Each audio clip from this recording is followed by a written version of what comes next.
Good evening. An annual Memorial Day tradition in Northeast ends with the unveiling of a new statue honoring those who lost their lives in the line of duty. It's our top story tonight at 6 o'clock. Jordan Guerin was in Northeast. He joins us now live in the newsroom with much more. Jordan?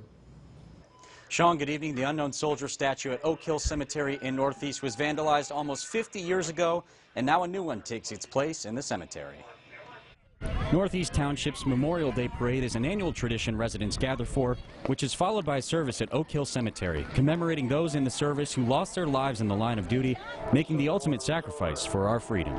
This service was special, though, as the unknown soldier statue within the cemetery has now been replaced, a result of the statue being vandalized in 1967. Replacing the statue, this vandalized statue, is just another critical thing for people to understand, at least one day a year, the sacrifices that were made for everything we have today.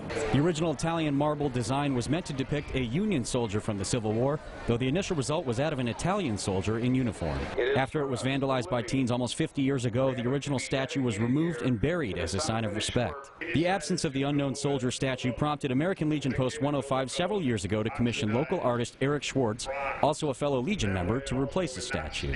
It took quite the process to build the statue over 2 years, with plenty of teamwork to help Schwartz. A lot of people here in the area helped me out when I got stuck with something, so it was definitely a group and team effort. Schwartz took special measures to make sure that the sculpture blended into the cemetery. Once I'd fired it, I learned by adding a little more nickel oxide I could get that green look, and then you go and scrub areas so it isn't consistent all over, to give it that look like it would be. It was made in pieces, so it was a lot easier to lift up there than the original one was. And then the finish, like I said, we wanted it to look old because this is the old part of the cemetery.